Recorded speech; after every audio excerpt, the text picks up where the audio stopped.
Hello, my name is Matt. I created this program, Poker Aftermath, and it is used to just play poker, but it can also be used to analyze hands afterwards. And today I want to show you how I used this program to analyze a hand involving Phil Ivey that was broken down by the poker guys recently. And I put a link to that video in the information section of this video, and I would highly recommend that you go ahead and pause the video, find that link, and go watch their breakdown of the hand so that you can see the actual hand play out and their analysis. And then come back here and I'll show you how this program does a similar analysis of that hand. Alright, so I have all the players that were involved in the hand set up here. We've got David Benyamine, Tom Dwan, Mike Mattisau, Phil Ivey, Patrik Antonius, Andrew Feldman, I think, and Gus Hansen. And we're going to play this hand from the point of view of David Benyamine. And I've actually got all the players set up already for their styles, but I'm going to show you how I did that by setting David Benyamine's style. So I can set their style based on their VPIP and PFR, which is the amount of times they voluntarily put money in the pot, and their pre-flop raise percentage. And I got these for these players off of a listing I found online where somebody had tracked all the hands from high stakes poker and kept track of the VPIP and PFR for all the players. And everybody here at this table had played a substantial number of hands except for Feldman. So I click on the use VPIP PFR to set style, and I want this player's player number 1, then it goes around 2, 3, 4, and so on to 10. So I'm going to say it's player number 1, and then for high stakes poker, David Benyamine had a VPIP of 31%. His PFR was 11%, and that was for 8-handed play, and he played 237 hands, so that's quite a lot. So I enter in all those values, and I click on apply, and it sets a style for him based on that VPIP and PFR at 8-handed play. It sets his tightness at 0.438 on a scale from 0 to 1, so he's a little bit on the loose side.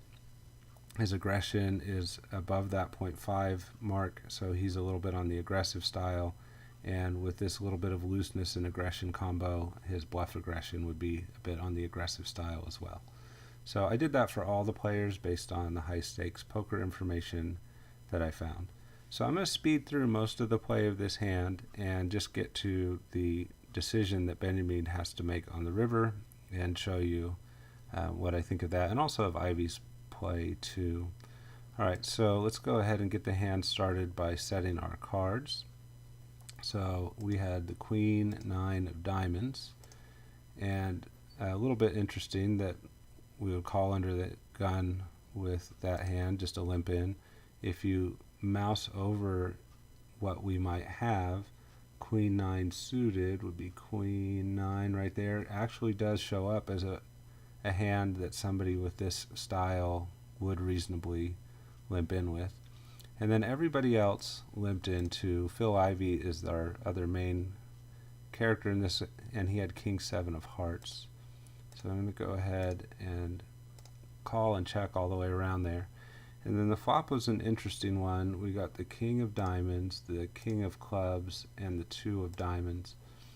So that was interesting for us because it gave us a flush draw, but it was also interesting overall because Phil Ivey had the King 7 of hearts, so he made trip kings.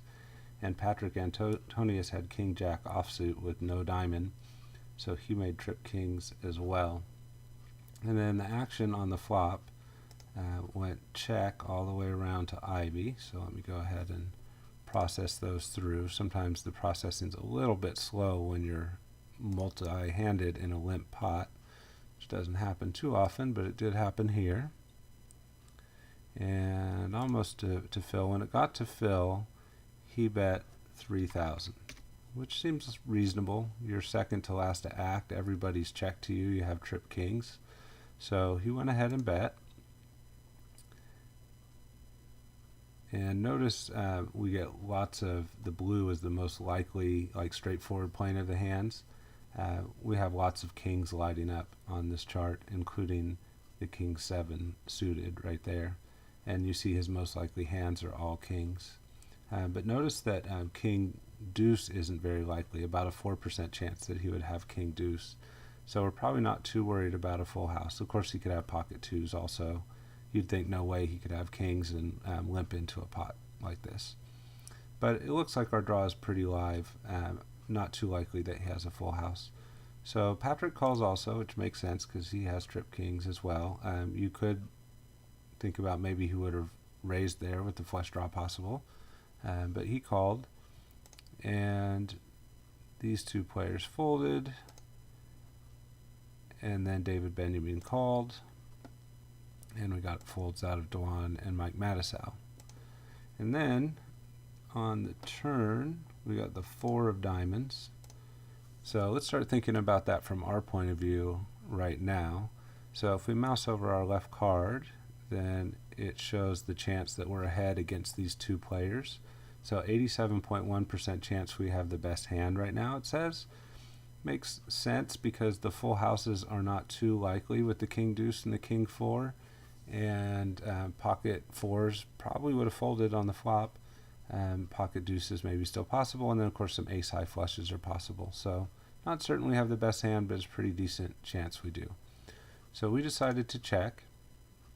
Phil Ivey also decided to check, which I think makes a lot of sense because he has a king, maybe one other player has a king, but what's the other guy have? Most likely a flush. And if we mouse over our own hand and look, there's a whole lot of flushes, these hands that start with a 6 or a rank of a flush.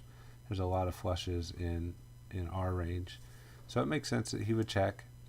A little confusing that Patrik Antonius would think that his hand was the best, but it is a fairly good king, but the 3 diamonds should have been scary.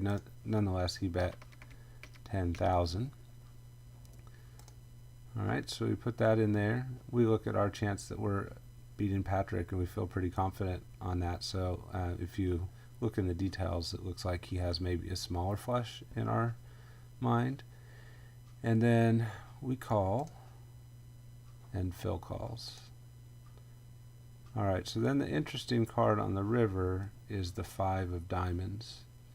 And you would think from our point of view that can't be a card we love, because now we're losing to the ace of diamonds, which could easily have found its way here. Maybe we're already against an ace high flush. Maybe we're against strangely played pocket aces. Who knows? But that never feels good when you have the queen high flush and then it goes 4 to the flush. If you look at the chance we have the best hand, it has gone down a bit to 81.7, but it's still pretty solid that we have the best hand.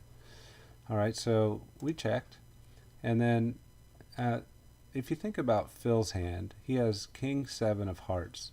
So what I want to consider here is, from Phil's point of view, what's the chance that he has the best hand? And let's just look at his view of our hand at this point.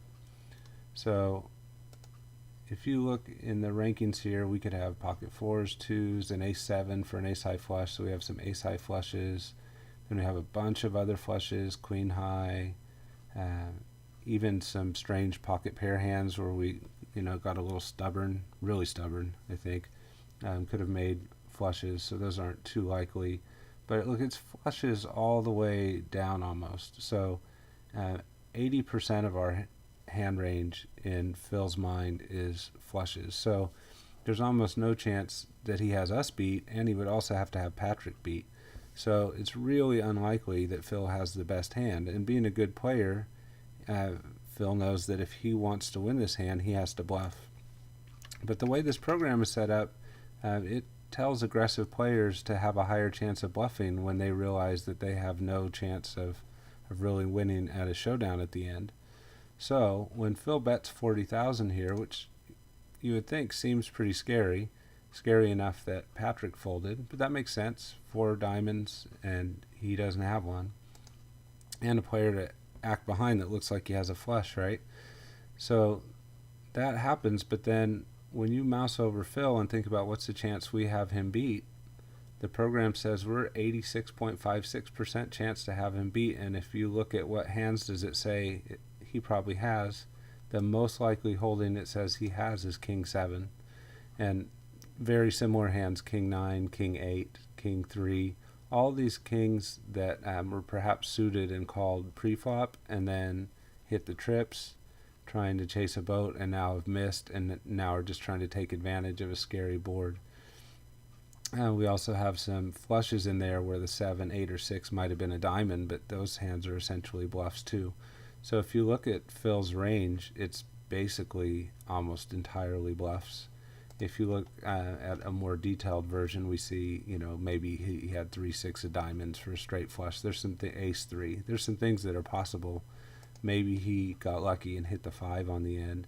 Maybe he had the king 4, the king deuce, but those are fairly unlikely hands because he probably would have raised at some point if he had such a good boat already. So it actually ends up looking fairly simple from Benyamine's point of view. 86.56% chance you have the best hand. It doesn't really matter what odds you're getting laid when you have that good of a chance of having the best hand. So this should have been a clear call, I think, for David, but he folded, and Phil gets credit for a brilliant bluff. This program always shows your player's cards and other players' hands for some programming reasons, but he had the king 7 of hearts. So I hope you enjoyed this analysis with this program. Feel free to make any comments if you disagree. I'd also be interested in hearing if you know other sources of VPIP PFR numbers for pro players, because those are very useful in using this program to get an accurate breakdown of their play. If you're interested in using this program, it's out there for free download. It's a Windows only program, but look at the link in the information section and it'll take you to a page that has the download for this program, download directions. It also has some videos for how it works and how to do things like the hand replay that I'm doing right here. Also has lots of tournament structures that are fun to play, so please check it out, and thanks again for watching the video.